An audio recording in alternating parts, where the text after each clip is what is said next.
200 personas en el salón principal de la Hacienda San Cristóbal y yo era la única que no tenía copa en la mano. Los candelabros de bronce prendían reflejos dorados sobre los manteles blancos. Había olor a carne asada con epazote y a perfume caro mezclado, ese olor que te entra por la nariz y no te suelta. Las conversaciones subían y bajaban como marea, vasos tintineando, alguien riendo demasiado fuerte en la esquina del fondo.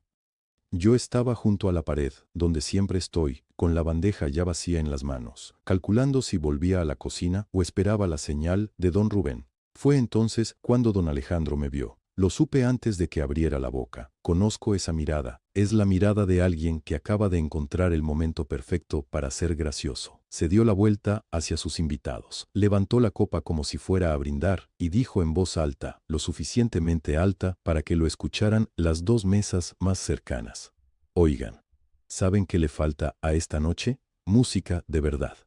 Y entonces me señaló con el dedo, como se señala un mueble. Toca algo, sirvienta, algo bonito, como las de antes. Silencio de medio segundo. Luego unas risas nerviosas, de esas que la gente suelta cuando no sabe si lo que acaba de pasar fue un chiste o algo peor. Yo no me moví. Don Alejandro sonrió más. Ándale, dijo, no seas tímida. Cuéntales a mis amigos de qué eres capaz. Alguien en la tercera mesa, una mujer con vestido color vino, me miró con una expresión que no supe leer del todo. Mitad lástima, mitad curiosidad. Después supe que se llamaba Valentina Ochoa y que era periodista. En ese momento solo era una desconocida que no apartaba los ojos de mí. Dejé la bandeja en la mesa más cercana. Con calma, sin prisa. Caminé hacia la puerta lateral que da al pasillo del ala norte. Escuché a don Alejandro detrás de mí, ya sin bajar la voz. ¿A dónde va? ¿Se asustó? Y otra vez esas risas, más flojas ya, menos seguras. Caminé hasta mi cuarto. Saqué la caja de debajo de la cama. No la había abierto en 4 años, el seguro estaba oxidado y tuve que forzarlo con las 2 manos, y cuando se dio, hizo un sonido seco, como madera que se despierta. El violín estaba dentro, envuelto en tela verde que mi madre había cortado de un vestido suyo. Lo tomé. El mástil estaba frío. Más frío de lo que recordaba, o quizás era que mis manos estaban calientes del trabajo de toda la noche. La madera tenía ese peso exacto que no se olvida, aunque pasen 4 años, aunque hayas enterrado a tu madre y hayas decidido que ya no eres la persona que tocaba violín. Pasé el pulgar por las cuerdas sin presionar. Vibraron apenas, un susurro, como si el instrumento también necesitara un momento para recordar. Volví al salón. 200 personas y el ruido de 200 personas. Y después, cuando levanté el arco, el ruido se fue apagando, mesa por mesa, copa por copa, como si alguien cerrara llaves de agua una por una. Primero las mesas de adelante, luego las del fondo, luego hasta don Alejandro dejó de hablar. El silencio que llegó no era el silencio de la incomodidad, era otro tipo de silencio, el tipo que solo aparece cuando algo está a punto de suceder, y todo el mundo lo sabe al mismo tiempo. Yo sentí el arco entre los dedos, sentí el frío de las cuerdas contra el pulgar izquierdo. Sentí el peso de 4 años encima de los hombros, 4 años de tierra de Puebla, de cosechas rescatadas, de madrugadas sola en los jardines, de órdenes recibidas sin que nadie preguntara mi nombre, y pensé, hay una sola cosa en el mundo que no se puede interrumpir con una orden. Esa noche entendí que el silencio puede ser el arma más larga del mundo, si sabes exactamente cuándo romperlo. Puse el arco sobre la cuerda más grave. 4 años atrás, yo era otra persona, una persona que todavía tenía madre, que todavía tenía un prometido, que todavía creía que el dolor más grande que puede sentir alguien es perder a quien ama. Todavía no sabía lo que era perder también el lugar donde creías que cabías en el mundo. Pero eso fue 4 años atrás. Y para entender lo que pasó esa noche en el salón de la Hacienda San Cristóbal, hay que volver al principio. El autobús me dejó en la carretera, a casi 2 kilómetros de la hacienda. El chofer señaló un camino de terracería con el mentón y cerró la puerta antes de que yo pudiera agradecerle. Me quedé parada con una maleta pequeña en una mano y el violín envuelto en una manta de lana color guinda en la otra. Octubre en Puebla huele a tierra mojada y a maíz quemado. Ese día también olía a algo más, algo que no supe nombrar hasta que llegué al portón de San Cristóbal. Olía a cosa abandonada, a espacio que ya no recuerda para qué sirve. Los jardines eran un desastre. Las bugambilias crecían sin orden por encima de los muros, pero no de la manera bonita que sale en las fotos, sino retorcidas, como si llevaran años peleando contra algo y hubieran perdido. El pasto estaba amarillo en partes y negro en otras. Había una fuente en el centro del patio principal con el caño roto y el agua había formado un charco verde que olía agrio. 2 macetas caídas. Una ventana con el vidrio partido remendada con cinta canela. La tierra de las jardineras tan compactada que parecía cemento. Yo llevaba 22 días sola en el mundo. No lo pensé así en ese momento. Solo cargué la maleta hasta el portón y toqué. Don Rubén abrió. Era un hombre alto, de pelo completamente blanco, con una camisa de algodón azul cielo y pantalón de vestir que tenía planchado con mucho cuidado. Me miró un segundo. Me miró la maleta, me miró el bulto de lana que cargaba con el brazo derecho. Luego se hizo a un lado. Entre, dijo. Nada más. Eso fue todo. Me llevó a la cocina, puso a calentar café negro sin preguntarme si quería.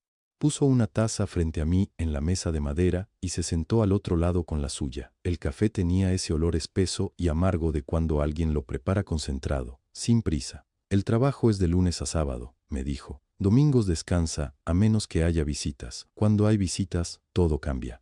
¿Hay visitas seguido? El patrón viene cuando se le ocurre. A veces 2 veces al mes. A veces no viene en 6 semanas. No hay manera de saber.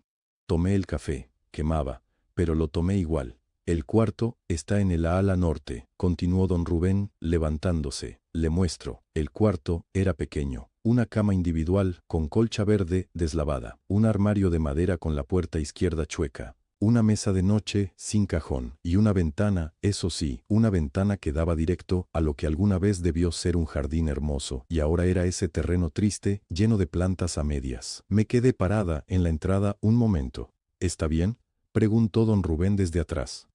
Está bien, dije. Puse la maleta sobre la cama y luego, con cuidado, puse el violín en el suelo.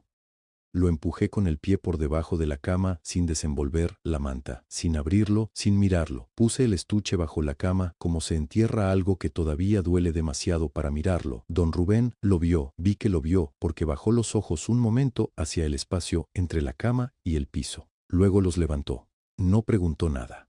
Dio la vuelta y salió al pasillo.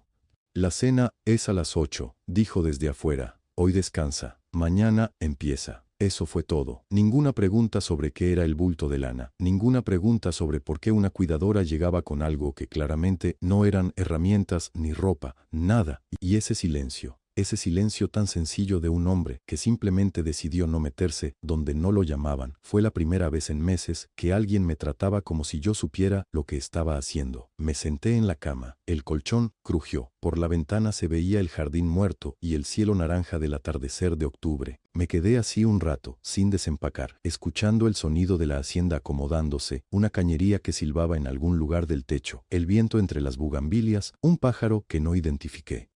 Llevaba 22 días sin saber exactamente dónde estaba en el mundo. Por primera vez en esos 22 días sentí que tenía un piso debajo de los pies. Pequeño, agrietado, pero piso, al fin. Escuché el motor antes de ver el coche, un motor grande, de los que no necesitan esforzarse. El carro negro entró por el portón levantando polvo del camino y se detuvo frente a la entrada principal, con la exacta indiferencia de quien sabe que el mundo puede esperar. Don Rubén salió al patio. Yo me asomé por la ventana del cuarto. El hombre que bajó del coche era alto, con traje gris sin corbata y el cabello peinado hacia atrás. Ni siquiera miró la hacienda, me miró a mí, de arriba a abajo, con la misma expresión con que uno mira un mueble que le acaban de entregar y todavía no sabe si le va a servir. Luego le dijo a don Rubén, sin voltear hacia mí, sin dirigirme la palabra, sin siquiera parpadear en mi dirección. ¿Esta es la nueva? Pero eso fue después. Antes de llegar a San Cristóbal, perdí 2 cosas que no tenían reemplazo. La primera fue mi madre. Lucía Ríos Montoya murió un martes de octubre en el Hospital Ángeles de Pedregal, en Ciudad de México. Cuarto 212.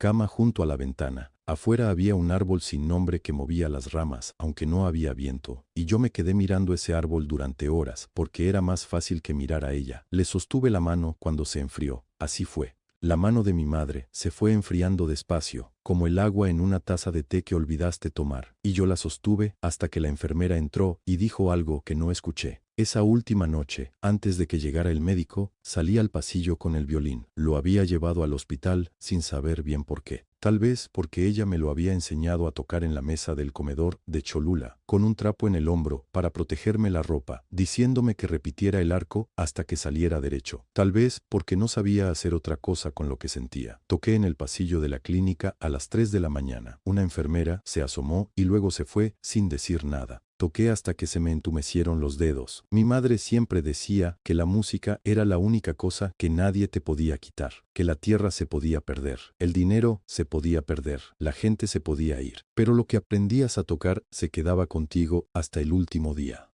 Esa noche en el pasillo entendí que ella tenía razón y que yo ya no iba a poder tocar igual. 3 semanas después de enterrarla, Rodrigo me dijo lo que me dijo. Fue en la cocina de nuestro departamento en la colonia Narvarte. Había café recién hecho. Eso es lo que más recuerdo, el olor a café mezclado con lo que estaba pasando. Como si las dos cosas no cupieran juntas en el mismo cuarto, y sin embargo, ahí estaban. Fernanda, me dijo, con ese tono de quien lleva días ensayando, ya no eres la misma. Lo sé, le dije. El duelo te ha cambiado demasiado, no sé cómo ayudarte. No te pedí ayuda. Él puso las llaves sobre la mesa, un sonido pequeño, metal contra madera, y se fue. No lloré. Me senté en el suelo con la espalda contra la nevera y estuve ahí hasta que el sol se fue. El café se enfrió. El departamento se quedó en penumbra. Yo seguí en el suelo. Al día siguiente envolví el violín en la manta de lana que mi madre tejió el invierno que yo tenía 12 años, azul con un hilo café en el borde, y cerré el estuche, no con rabia. Con el mismo gesto con que uno guarda algo que ya no sabe cómo usar pero tampoco puede tirar. No volví a abrirlo. La hacienda fue el primer trabajo que encontré. Don Rubén me llamó a los 4 días de publicado el anuncio. Me dijo que la propiedad necesitaba a alguien que supiera quedarse, que el trabajo era duro, pero el lugar era hermoso, que el dueño viajaba mucho y la hacienda estaba sola la mayor parte del tiempo. Sola. Esa palabra me convenció más que cualquier otra. Llegué en noviembre con una maleta mediana y el estuche del violín envuelto en la manta azul. Lo guardé debajo de la cama del cuarto del ala norte y ahí se quedó. 4 años, 4 temporadas de siembra y cosecha.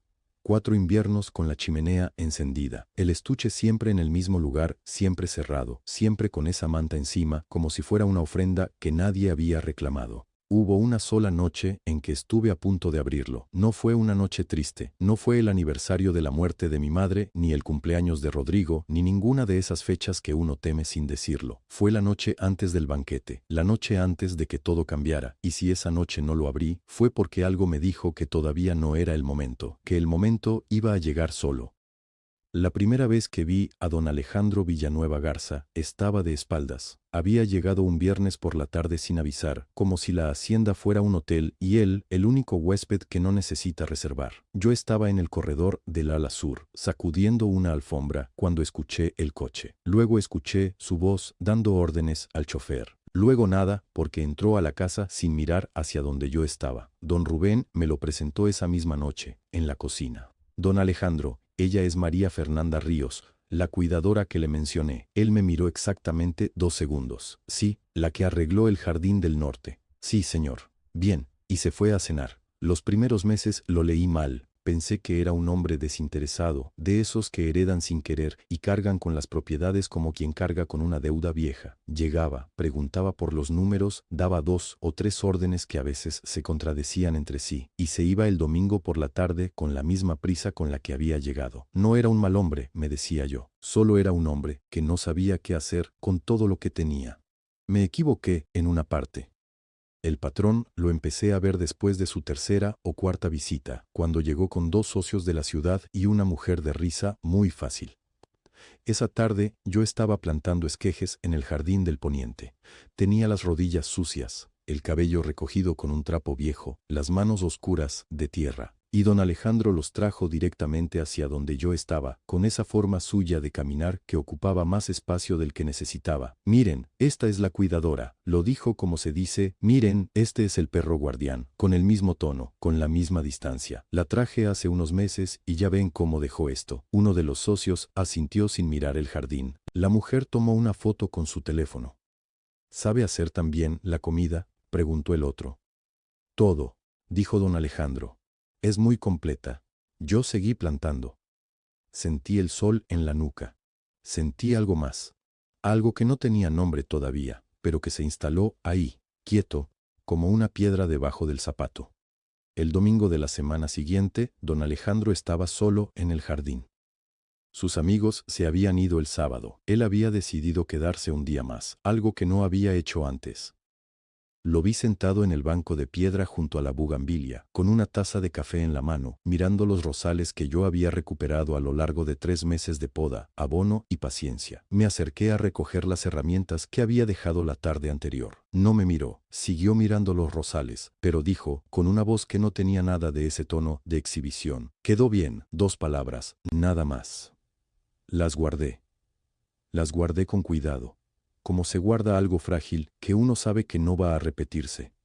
Porque sabía, ya lo sabía desde ese momento, que esas 2 palabras eran lo más honesto que don Alejandro Villanueva Garza podía darme, que en esa forma suya de ser, quedó bien dicho en voz baja, sin testigos, sin nadie que lo mirara ser generoso, era casi un elogio enorme, y también sabía que si hubiera habido alguien más en ese jardín, no las habría dicho. Ese fue el patrón. Lo entendí completo esa tarde, con el olor a café enfriándose y los rosales moviéndose despacio con el viento de octubre. Don Alejandro solo era cruel cuando tenía audiencia. Sin testigos era casi tolerable, con testigos se convertía en otra cosa. En alguien que necesitaba demostrar algo que yo nunca pude entender del todo, que el tamaño de su hacienda medía su valor, que lo que él poseía decía algo sobre lo que él era, y yo era parte de lo que él poseía. Pasaron 2 años así. Yo aprendí a leerlo antes de que llegara, a prepararme para la versión que traía dependiendo de cuánta gente venía con él. Aprendí a contestar con monosílabos cuando había invitados, porque cualquier oración completa que yo dijera se convertía en material para su actuación. Aprendí a no estar en los lugares donde él lucía sus visitas. Pero un fin de semana de mayo, llegó con 6 amigos desde la ciudad, todos con esa ropa de campo que nunca había visto un día de campo verdadero, y después de la cena, con las copas todavía en la mano, don Alejandro anunció algo que hizo que todo el aire de la habitación cambiara de peso. Este octubre, dijo, con esa voz grande que usaba para las audiencias, la hacienda cumple 150 años, y vamos a hacer un banquete como no se ha hecho aquí en décadas. Hizo una pausa, me miró desde el otro lado de la mesa. María Fernanda va a ser la encargada de todo. Sus amigos aplaudieron. Yo sostuve la bandeja con las 2 manos y no dije nada, porque en ese momento entendí que no me estaba dando una responsabilidad, me estaba poniendo en escena. Esa noche no dormí bien, estuve dando vueltas en la cama pensando en lo que había dicho don Alejandro, en cómo me había mirado, en esa sonrisa que no era para mí, sino para sus amigos, encargada de todo, como si yo no llevara 4 años siendo exactamente eso. Cuando llegué a la hacienda San Cristóbal, tenía 30 años y traía 2 maletas y un estuche de violín que no pensaba abrir. La hacienda era una ruina elegante. Las paredes aguantaban, pero los jardines estaban secos, la cañería chirriaba y los cuartos olían a papel mojado y a tiempo detenido. La primera semana no hablé con nadie. Recorrí cada rincón con una libreta. Anoté lo que funcionaba y lo que no. La lista de lo que no era más larga. Don Rubén me encontró en el jardín trasero, arrodillada en la tierra, arrancando raíces muertas con las manos. ¿Qué hace, señorita?, me preguntó. Viendo qué queda, le dije. Él se agachó a mi lado y metió los dedos en la tierra, la apretó, la olió. Tierra buena, dijo. Solo necesita que alguien le haga caso. Eso fue lo primero que me enseñó don Rubén, que la tierra no muere, solo espera. Durante el primer año, resucité el jardín planta por planta. Empecé por las bugambilias del muro norte, que todavía tenían raíz viva, aunque nadie lo diría por cómo se veían. Las podé hasta dejarlas en puro tallo. Don Rubén me miraba como si estuviera cometiendo un crimen. Las está matando, me dijo. Las estoy obligando a empezar de nuevo, le respondí. 3 meses después, florecieron. Un rojo tan violento que la primera vez que lo vi desde la ventana de mi cuarto, tuve que parpadear 2 veces. Los jueves iba al mercado de San Andrés Cholula. Todavía voy. Salgo a las 6 de la mañana cuando el aire huele a niebla y a chile tostado, y para cuando llego al puesto de Doña Esperanza ya tiene separadas las semillas que sabe que voy a necesitar. Señorita Fernanda, le guardé los cempasúchiles de la semana pasada, me dice, y envuelve los paquetitos en papel de estraza como si fueran algo valioso. Son algo valioso. Con esos cempasúchiles sembré la vereda que va de la entrada principal al corredor. Ahora en octubre, la hacienda huele a festividad aunque nadie haya organizado nada. Digamos, sin el segundo año, negocié las cosechas con los trabajadores del pueblo vecino. Fue don Rubén quien me los presentó, familias que habían sembrado esas tierras por generaciones antes de que los Villanueva dejaran de prestarles atención. Llegué a la primera reunión sin saber bien qué iba a decir. Me senté con ellos en una mesa de madera afuera de la bodega y escuché. 2 horas escuché. Al final, el señor Humberto, que llevaba 20 años trabajando esa tierra, me preguntó: ¿Y usted qué quiere, señorita? Que la hacienda produzca algo, le dije, y que ustedes salgan ganando. Silencio. Él me miró de reojo. Con el patrón anterior eso nunca pasó. Yo no soy el patrón, dije. Ese año sembramos maíz y calabaza en los campos del lado poniente que llevaban 5 años sin usarse. La cosecha no fue enorme, pero fue honesta, y los trabajadores volvieron al año siguiente sin que nadie tuviera que pedirles. El diciembre del tercer año, la cañería principal se dio a las 2 de la madrugada. El agua empezó a salir por debajo de la pared del corredor con un sonido que parecía queja más que fuga. Don Rubén golpeó mi puerta. Señorita, tenemos un problema. Trabajamos 4 horas seguidas con una linterna entre los dos, metidos en un cuarto que olía a humedad y a metal viejo. Don Rubén sabía dónde estaban las válvulas. Yo sabía cómo girarlas sin romperlas juntas. A las 6 de la mañana el agua ya no salía. Nos sentamos en el corredor a tomar café. Los dos callados, con las manos sucias y los ojos rojos. Usted le devolvió el alma a esta tierra, señorita Fernanda, me dijo don Rubén, sin mirarme, con la taza en las 2 manos. Quise decirle algo, no encontré qué. Esa noche, ya en mi cuarto, me senté en el borde de la cama. Debajo había algo que no había tocado en 3 años. El estuche del violín. Lo saqué un poco, lo suficiente para poner la palma encima. La madera estaba fría. No lo abrí. Pero lo tuve ahí un momento, bajo mis manos, y fue suficiente. Unas semanas antes del anuncio del banquete, don Rubén apareció en la cocina con una caja de cartón llena de papeles amarillos. Las encontré en el archivo, dijo, dejándolas sobre la mesa. Son cartas del abuelo de don Alejandro, de cuando construyó este lugar. Las hojeé con cuidado. La letra era pequeña y seria. En una de ellas, fechada en 1894, el abuelo escribía: San Cristóbal es el lugar donde nació nuestra familia. Todo lo que somos viene de esta tierra. Don Rubén me miró.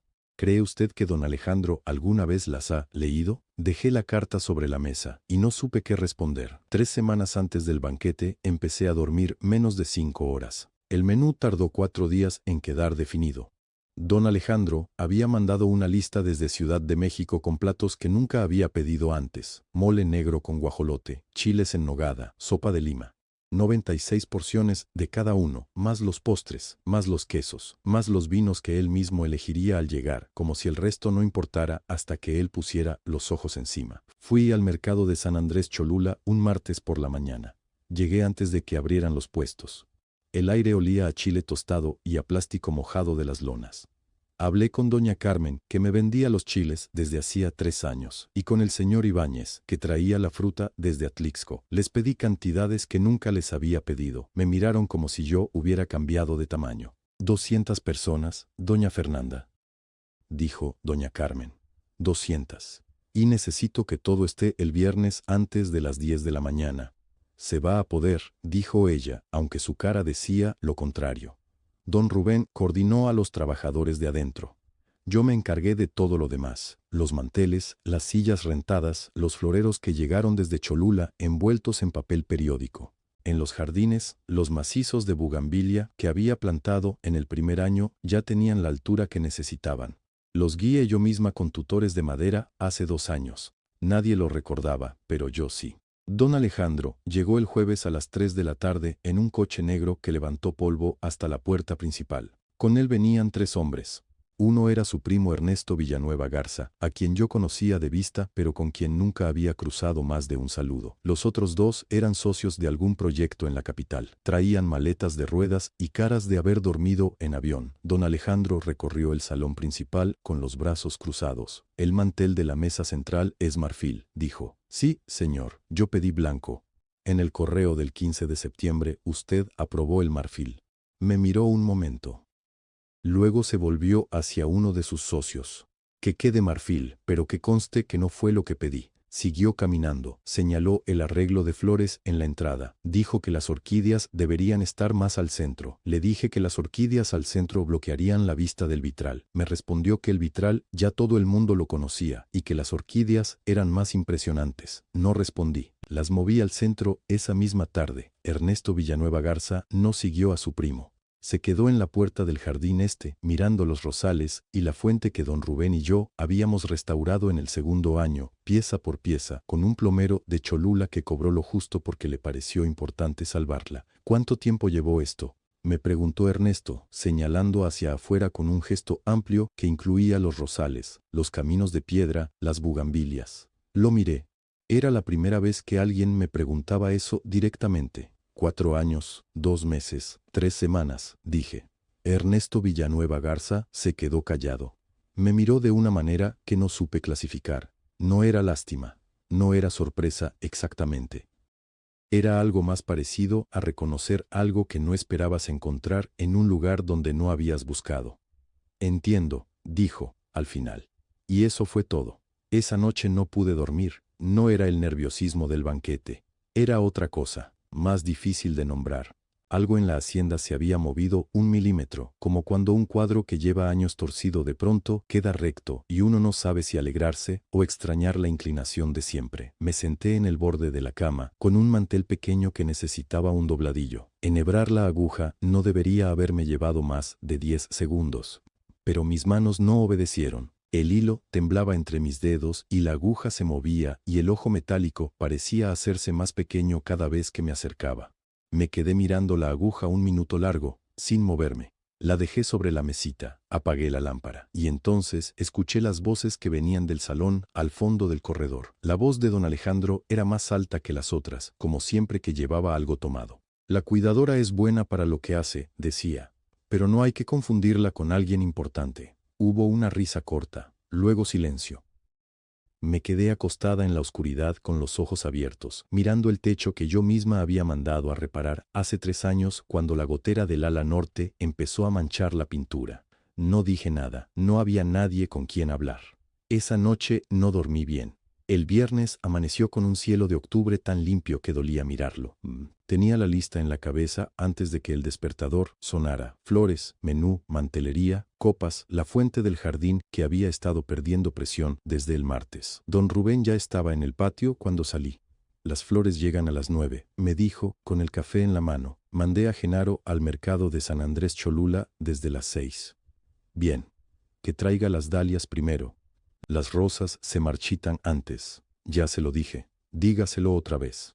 Don Rubén asintió sin molestarse. Después de 4 años, ya sabía que cuando yo repetía una instrucción no era desconfianza. Era que la hacienda no perdonaba los descuidos. Genaro llegó a las 9:15 con 3 camionetas cargadas. Las dalias eran de un naranja tan intenso que casi lastimaban. Las acomodamos entre todos, y yo fui diciéndole a cada persona dónde iba cada cosa, las altas para las mesas del fondo, las cortas para los centros, los ramos más pequeños para los corredores. Don Rubén me seguía con su libreta. Y para la mesa principal, gladiolas blancas, solas, sin mezclar. Él lo anotó. A las 2 de la tarde probamos el menú. Don Rubén se sentó frente a mí en la cocina con su expresión de siempre, esa cara que no dice nada hasta que lo dice todo. La cocinera, doña Esperanza, sirvió el primer tiempo en silencio. Probé la sopa, esperé. Le falta un poco de epazote, dije. Yo digo que está bien, dijo doña Esperanza desde la estufa, sin voltear. Está bien, pero con epazote está mejor. Hubo una pausa. Luego el sonido de la olla moviéndose. Don Rubén probó el mole a cucharadas lentas, como si estuviera leyendo algo. Está, dijo al fin. Eso era todo lo que decía cuando algo le parecía perfecto. Nada más. Solo. Está. La fuente quedó arreglada a las 6. El jardín quedó iluminado a las 8. A las 10 de la noche hice el último recorrido. Salón, corredor, cocina, jardín, entrada. Todo en su lugar. Váyase a dormir, señorita Fernanda, me dijo don Rubén desde la puerta del ala de servicio. Mañana va a ser largo. Ahorita voy. Pero no fui. Me quedé parada en el jardín un momento, con el frío de octubre sobre los hombros. Las dalias estaban cerradas en sus cubetas de agua. La hacienda olía a tierra húmeda y a cera de las velas que habíamos dejado listas en los candelabros. Entré a mi cuarto, me senté en el suelo. Y entonces, sin pensarlo mucho, metí la mano debajo de la cama y saqué el estuche. Era más pesado de lo que recordaba. O quizás yo estaba más cansada. Lo puse sobre las piernas y lo abrí despacio. El olor llegó primero. Madera, resina vieja y algo más. La manta de lana café que mi madre había enrollado alrededor del cuerpo del violín para protegerlo en los viajes. Esa manta todavía olía a ella. No sé cómo era posible después de 4 años, pero olía a ella. Toqué la madera sin sacar el instrumento del estuche. «Mamá», dije en voz baja, sin proponérmelo. No hubo respuesta, claro. Solo el silencio del cuarto y el frío que entraba por debajo de la puerta. Saqué el arco. Lo sostuve un momento. Luego puse el violín sobre el hombro, casi por memoria del cuerpo, sin pensar en hacerlo. Toqué una sola nota, una, nada más. La nota salió temblando, ronca de años de silencio, y se fue abriendo poco a poco en el cuarto, como cuando enciendes una vela en un cuarto oscuro, y la luz tarda un segundo en acomodarse. Me quedé escuchando cómo se disolvía.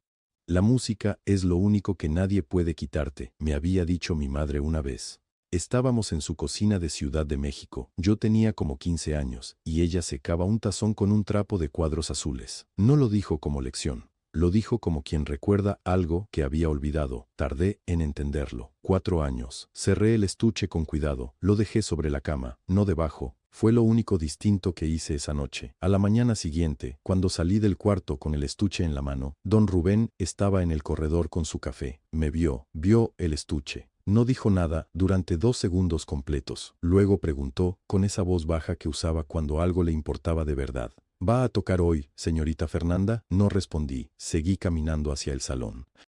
El salón principal de la hacienda San Cristóbal olía a cera de velas y a flores de terciopelo rojo que yo misma había cortado esa mañana antes de las 6. 200 personas caben justo en ese espacio si organizas bien las mesas. Yo las organicé bien. Las flores las había dispuesto en jarrones altos, de vidrio claro, para que no taparan los rostros durante las conversaciones. Ese detalle lo aprendí sola, con prueba y error, el año pasado, cuando un arreglo demasiado alto provocó que 2 socias de don Alejandro estuvieran toda la velada girando el cuello como si buscaran algo que se les había perdido. Esta vez nadie giraba el cuello. Yo entraba y salía por la puerta de la cocina. Llevaba una charola, la dejaba en la mesa de aperitivos, regresaba. Nadie me pedía que me detuviera. Así funcionaba la noche. Yo me movía y las cosas aparecían donde tenían que aparecer, como si solas se pusieran en su lugar. Desde la puerta de la cocina escuché a don Alejandro. San Cristóbal es un legado que mi familia ha custodiado por 150 años, decía, con la copa de vino tinto en la mano derecha y el gesto abierto de alguien que ha ensayado ese discurso frente a un espejo. No es fácil mantener viva una hacienda en estos tiempos. Requiere visión, requiere compromiso. Yo estaba sosteniendo otra charola. La sostuve un momento más de lo necesario. 4 años de mis manos en esta tierra. Y él hablaba de visión. Entré a la cocina. Don Rubén estaba ahí, revisando que los platos de la segunda ronda estuvieran listos. Me vio entrar y se acercó. Habló en voz muy baja, casi sin mover los labios, como hacen los hombres que llevan muchos años en casas ajenas. El estuche está donde lo dejó, señorita Fernanda. En el cuarto, sobre la cama. Gracias, don Rubén. ¿Quiere que lo traiga? Todavía no. Él asintió. Volvió a sus platos sin hacer más preguntas. Eso era lo que más le agradecía, que nunca hacía una pregunta de más. Salí con la charola siguiente.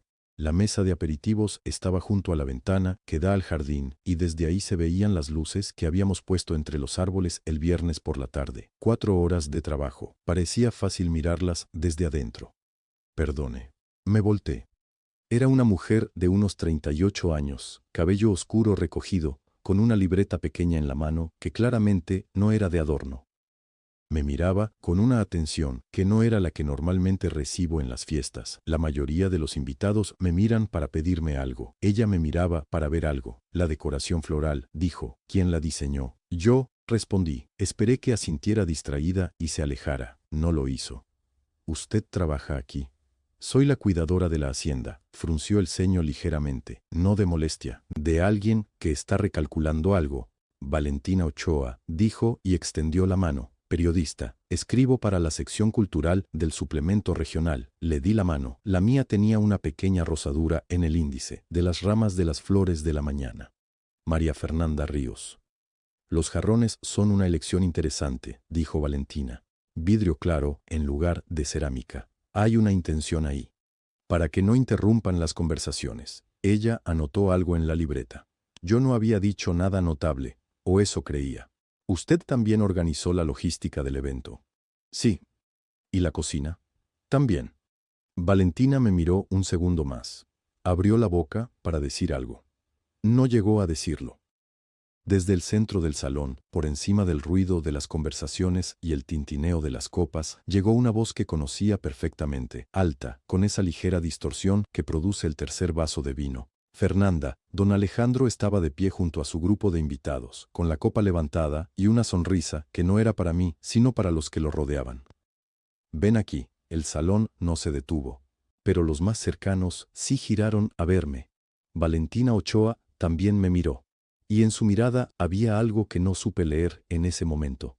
Una especie de alerta quieta, como quien presiente que algo está a punto de cambiar de forma. Me acerqué, no había otra opción. En el salón de la Hacienda San Cristóbal, con 200 personas y las arañas de cristal encendidas al máximo, negarse a caminar habría sido más ruidoso que cualquier palabra. Don Alejandro me esperaba con el brazo extendido, como presentando algo. Miren, les dijo a sus invitados, sin mirarme a mí, esta es Fernanda, la mujer que mantiene esto en pie. Hubo un murmullo aprobatorio. Alguien asintió con la copa en la mano. 4 años, continuó él, 4 años, y la hacienda nunca ha funcionado mejor. Los jardines, las cosechas, los trabajadores. Todo. Lo dijo con orgullo genuino. Ese era el problema. Lo decía con orgullo genuino, pero el tono era el de quien habla de una lavadora de buena marca. ¡Qué maravilla!, dijo una señora con aretes de perlas. ¿Y cómo aprendiste todo eso, querida? Abrí la boca para responder. Don Alejandro se me adelantó. Talento natural, dijo, y se rió solo. Olía a cera caliente y a los centros de mesa de cempasúchil que habíamos puesto esa mañana. Un olor denso, casi dulce, que llenaba el aire como algo vivo. Uno de los socios de don Alejandro, un hombre de corbata roja y mejillas coloradas, se inclinó hacia él con una sonrisa. Oye, Alejandro, ¿no me dijiste que esta muchacha tocaba el violín? Don Alejandro se iluminó. Literalmente, los ojos se le abrieron un poco más, como cuando recuerda algo que le conviene. Es verdad, exclamó, y se volvió hacia mí. Fernanda, dicen que antes tocabas el violín, ¿verdad? No respondí de inmediato. Anda, dijo él, con esa sonrisa ancha que usaba cuando quería parecer simpático. Toca algo, como las sirvientas de antes. Hubo risas, dispersas, incómodas, pero reales.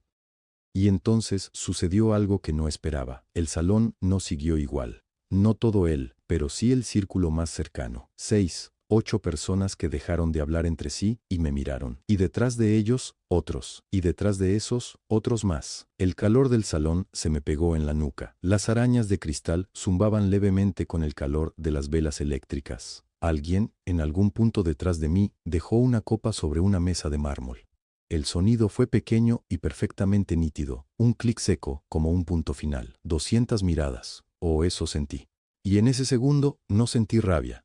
Sentí algo más antiguo. Escuché la voz de mi madre. No como un recuerdo borroso, como si estuviera en el cuarto, diciéndome lo que me decía cuando tenía 12 años y me daba vergüenza tocar frente a visitas. Mija, la música es lo único que nadie puede quitarte. Su voz, su exacta voz. Respiré despacio. Con permiso, dije, y salí del salón. Detrás de mí escuché el silencio incómodo. Duró exactamente lo que tarda un hombre en reírse cuando no sabe qué otra cosa hacer. No se preocupen, dijo don Alejandro, y su voz tenía esa textura particular de quien improvisa. Así es ella, tímida, no le hagan caso. Alguien respondió algo que no alcancé a escuchar. Crucé el pasillo del ala norte, empujé la puerta de mi cuarto, encendí la luz. El violín estaba debajo de la cama, en su estuche negro, exactamente donde lo había dejado hace 4 años. Lo saqué sin abrirlo, todavía. Lo cargué con las 2 manos, como se carga algo frágil o algo sagrado. Regresé al salón, 30 segundos, tal vez menos. Don Alejandro me vio entrar con el estuche en las manos y por un momento su sonrisa se congeló. Solo un momento. Luego intentó recuperarla. Miren, dijo, volteando hacia sus socios. Les dije que sí. No le respondí. Abrí el estuche. Saqué el violín. El arco. Y algo pasó entonces que no planeé, y que no entiendo del todo todavía. El salón comenzó a callarse antes de que yo tocara una sola nota. No fue un silencio ordenado, fue como cuando cae algo al suelo y todos giran al mismo tiempo. Una conversación se interrumpió. Luego otra. Luego otra más. Levanté el arco. Y 200 personas, sin que nadie se los pidiera, contuvieron el aire. La primera nota salió limpia, limpia y honda, como agua fría en una herida abierta. Escuché cómo el arco rozó la cuerda, y por un segundo fui yo misma escuchándome desde afuera. Luego me fui hacia adentro. Me fui completamente. La chacona en re menor, la misma que toqué en el pasillo del hospital aquella noche de hace 4 años, cuando mi mamá ya no respondía y yo no sabía qué otra cosa hacer con las manos. La misma. Nadie aquí lo sabía, pero yo sí. El tema llegó despacio, como siempre llega. Una frase. Luego otra que la dobla. Luego otra que la carga. Bach construyó esa pieza sobre un bajo que se repite, que vuelve, que insiste. Algo que no se va. Algo que permanece aunque todo lo de arriba cambie. 4 años de permanecer. 4 años de levantarme antes del amanecer, revisar las cañerías, hablar con los jornaleros, sembrar, podar, limpiar lo que nadie veía ensuciarse. 4 años de oír mi propio nombre pronunciado como si fuera una orden. Eso salió por el arco, no lo decidí, simplemente salió. Escuché que alguien, en algún lugar del salón, soltó un vaso sobre la mesa. El sonido del cristal contra la madera llegó como desde otro mundo. Seguí, la variación media llegó y mis dedos encontraron el cambio solos, sin que yo pensara en ellos. El tema se volvió más oscuro, más urgente. Esa parte siempre me apretó el pecho, desde que la aprendí a los 16 años con la maestra Consuelo en Cholula, que me decía, aquí Bach llora sin llorar. Aquí es donde la música sostiene lo que el cuerpo ya no puede. Mi mamá murió sin que yo llegara a tiempo. Rodrigo me esperó 3 semanas y luego se fue sin decírmelo a la cara. Y yo llegué aquí, a esta hacienda rota, con las manos vacías, y la sembré con lo único que tenía. Todo eso cabía en esa variación. Todo eso cabía en ese pasaje oscuro que mis dedos conocían de memoria porque lo había repetido 200 veces en el cuarto del ala norte, con la almohada apretada contra el cuerpo del violín para que no me oyeran. Ya me oían. En algún momento, sin mirarlo, sentí que don Alejandro había dejado de sonreír. No lo vi. Lo sentí. Como se siente cuando el viento cambia de dirección. Las variaciones finales llegaron más rápido, más altas, el arco apretando más, los dedos buscando cada acorde con una seguridad que no es mía, sino de la música misma, que ya sabe a dónde va aunque yo no lo sepa. Y en ese momento, algo extraño. Sentí el olor a cera de los candelabros mezclado con el de las flores de cempasúchil que habíamos puesto en los centros de mesa porque era octubre, ese olor tan específico, ese olor que de algún modo olía igual que el pasillo del hospital. Toqué el último acorde, lo dejé sonar, lo dejé apagarse solo. El silencio que llegó después no era vacío, era pesado, era de esos silencios que ocupan espacio. Durante varios segundos nadie hizo nada. Luego alguien, al fondo del salón, empezó a aplaudir. Una persona, sola, lenta, y entonces todos. Todos al mismo tiempo, de pie, con un ruido que sacudió las copas en las mesas y que yo sentí en el pecho como un golpe suave. Bajé el arco, miré hacia la puerta de la cocina. Don Rubén estaba ahí, con los brazos cruzados sobre el pecho y los ojos brillantes. Me hizo un gesto pequeño, con la cabeza. Solo eso. Miré a don Alejandro. Estaba inmóvil, con la cara de alguien que acaba de entender algo que preferiría no haber entendido. El aplauso seguía, y entonces, en medio de ese ruido, vi a una mujer abrirse paso entre la gente. Pelo corto, traje oscuro, una libreta en la mano. Caminaba directo hacia mí. Se llamaba Valentina Ochoa Prado y olía a perfume cítrico y papel recién arrancado de una libreta. Permítame, dijo, y no era pregunta. Se colocó frente a mí con la naturalidad de alguien que hace eso todos los días. Sacó una pluma del bolsillo del traje. ¿Puedo hablar con usted un momento? El aplauso todavía no había muerto del todo. Algunos invitados seguían de pie. Yo aún tenía el arco en la mano derecha y no supe exactamente cuándo lo bajé. Sí, dije. Nos movimos hacia el rincón, junto a las ventanas que dan a los jardines. Afuera las luces de papel iluminaban los rosales que yo había replantado el primer año. Valentina abrió la libreta, pero no escribió nada todavía. ¿Cómo se llama? María Fernanda Ríos Montoya. ¿Y qué hace usted aquí, en San Cristóbal? Cuido la hacienda. Cocino. Coordino a los trabajadores. Lo que haga falta. Valentina asintió despacio, como si estuviera midiendo el peso de cada palabra. ¿Estudió música? En el Conservatorio Nacional, en Ciudad de México. Terminé hace 8 años. Ahí sí escribió algo. Líneas cortas, inclinadas. ¿Y lleva cuánto tiempo aquí? 4 años. ¿Cuándo dejó de tocar? Fue una pregunta directa. Sin rodeos. Me gustó eso. Hace 4 años, respondí. Valentina levantó la vista de la libreta. ¿Sabe usted qué es lo que acaba de tocar? La chacona de la partita número 2 de Bach, en re menor. ¿Sabe entonces que es una de las piezas más difíciles del repertorio para violín solo? Sí, dije. Lo sé. Ella cerró la pluma un segundo. Me observó de una manera distinta, como quien recalibra algo. ¿Por qué dejó de tocar? La pregunta flotó entre las dos. Afuera, el viento movió una de las luces de papel y la sombra de los rosales se agitó en el suelo de piedra. Adentro, alguien rió lejos, en el otro extremo del salón, y el ruido llegó amortiguado. Hice una pausa, porque perdí a la persona que me enseñó a escuchar. Valentina no escribió eso. Cerró la libreta sobre esa oración y la guardó en el bolsillo interior del traje, junto al pecho. Seguimos en silencio unos segundos, uno de esos silencios que no incomodan. Entonces escuché pasos, pasos que reconocí por el ritmo, seguros, un poco demorados, con la pausa extra que da el cuero caro sobre el piso de la hacienda. Don Alejandro llegó con una copa nueva y una sonrisa que alguien había armado con prisa. «Valentina, qué gusto que la haya encontrado», dijo, como si hubiera sido su plan desde el inicio. Extraordinaria, ¿verdad? Yo sabía que tenía algo especial desde que llegó. Siempre dije que en San Cristóbal. Don Alejandro lo interrumpió Valentina. Lo hizo con amabilidad. Con esa amabilidad periodística que es más afilada que cualquier interrupción brusca. ¿Cuándo supo usted que la señorita Ríos había estudiado en el Conservatorio Nacional? La pregunta cayó en el aire como un vaso sobre el piso, sin que nadie lo tirara a propósito, pero ya roto. Don Alejandro sostuvo la copa, no bebió, abrió la boca una vez, la cerró.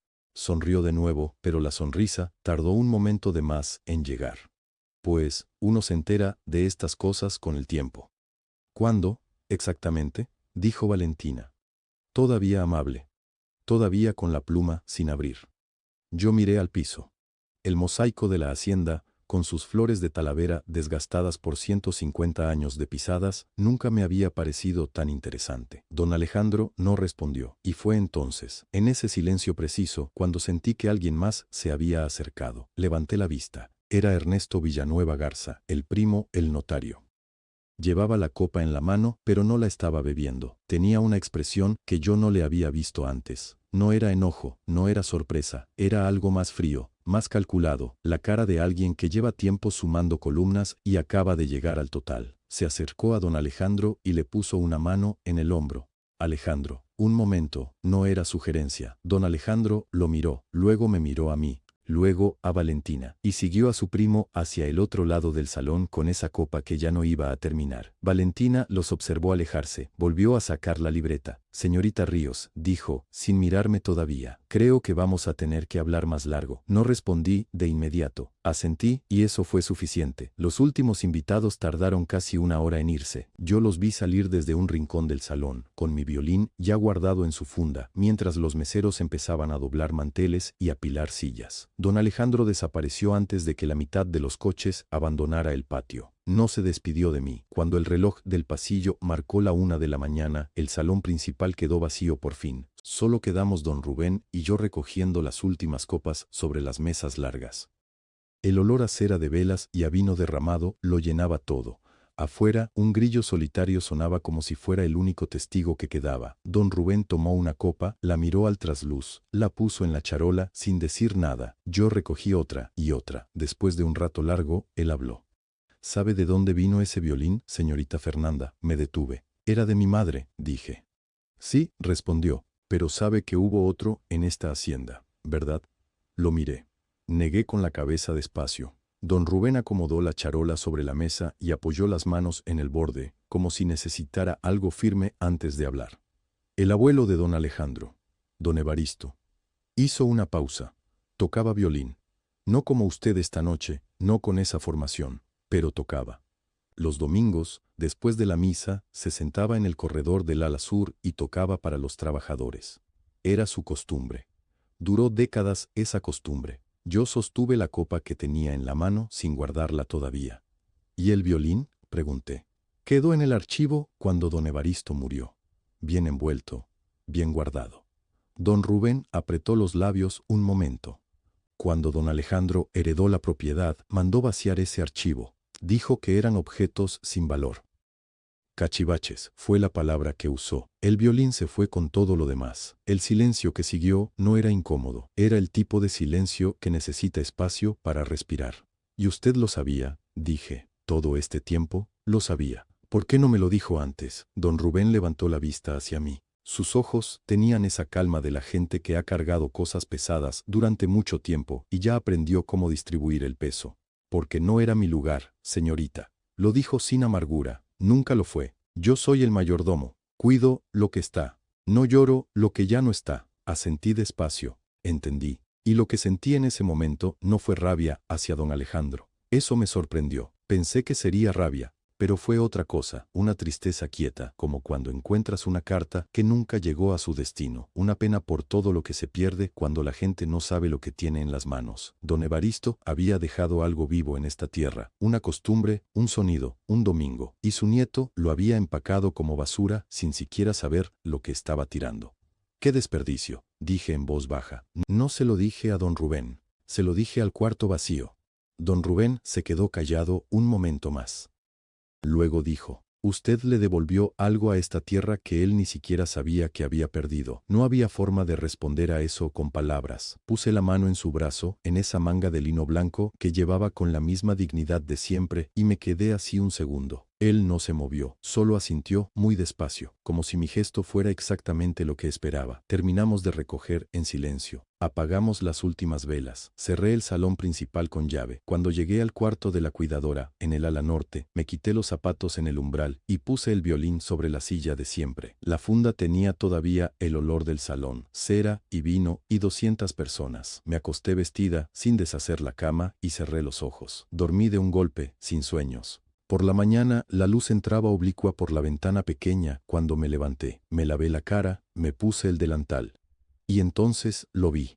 Bajo la puerta, deslizado con cuidado, había un sobre blanco, sin remitente. Solo mi nombre escrito con una letra que no reconocí. Lo abrí de pie, junto a la puerta, con los dedos todavía fríos del agua. Era una tarjeta de presentación.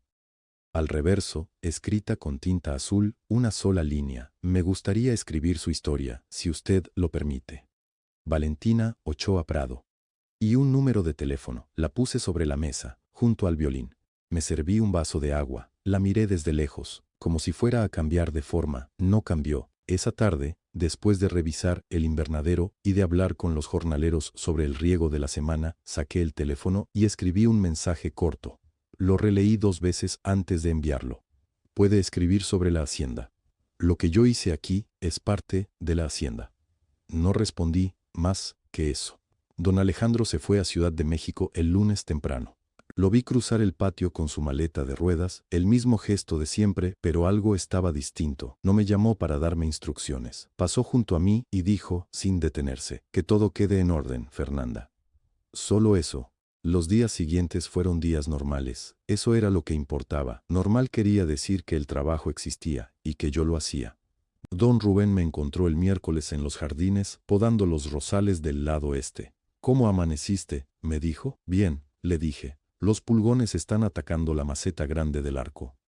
Hay que fumigar antes del viernes. Él asintió, pero me siguió mirando un momento más de lo necesario. Valentina Ochoa me llamó, dijo por fin. Me preguntó sobre los años que llevas aquí. Le dije que hiciera las preguntas que quisiera. Está bien, le dije. ¿No quieres saber qué le conté? Si era la verdad, no necesito saberlo. Don Rubén soltó una risita corta, seca, y se fue a ocuparse de la bodega.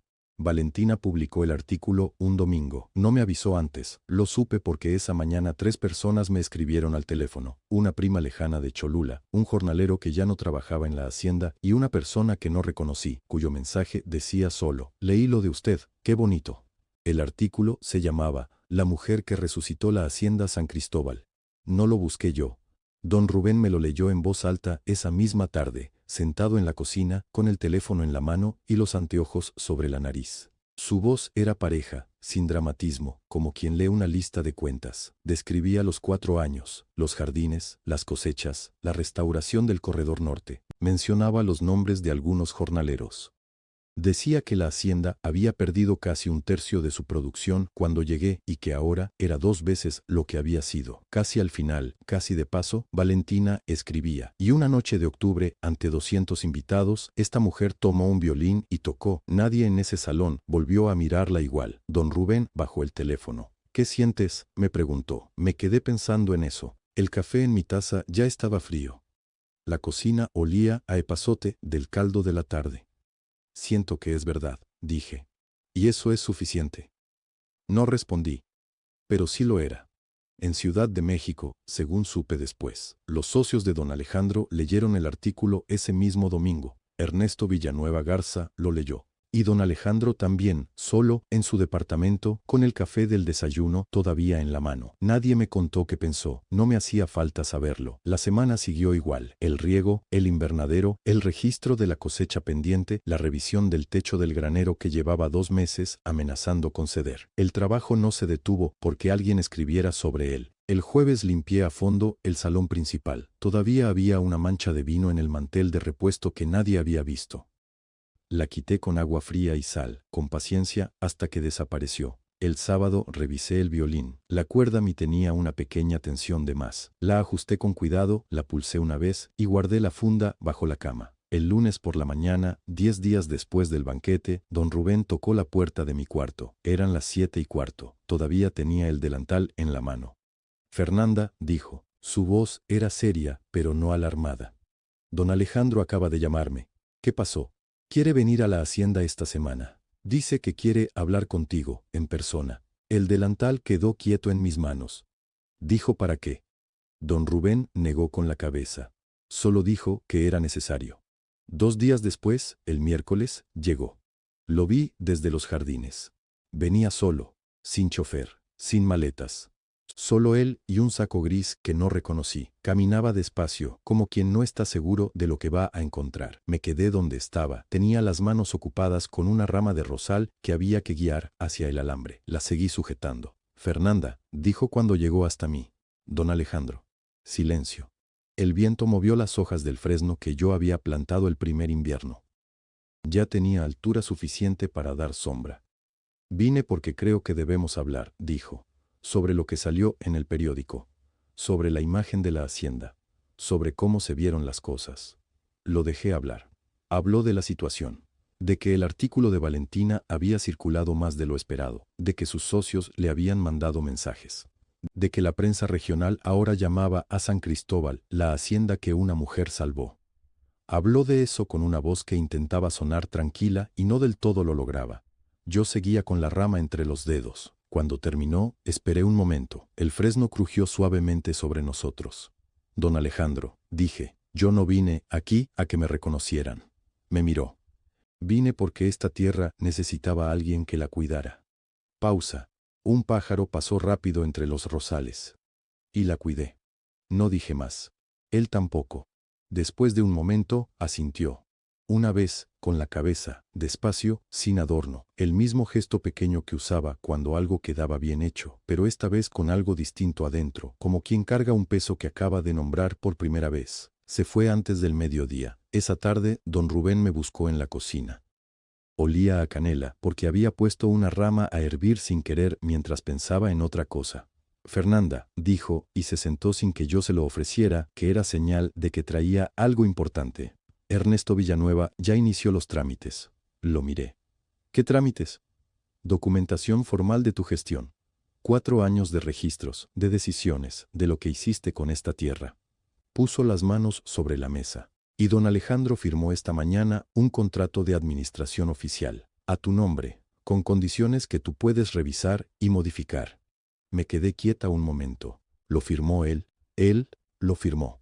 No era un regalo, los dos lo sabíamos. Era el nombre legal puesto sobre algo que ya existía desde hacía 4 años. Era el papel alcanzando por fin a la realidad. Está bien, dije. Don Rubén asintió y se levantó.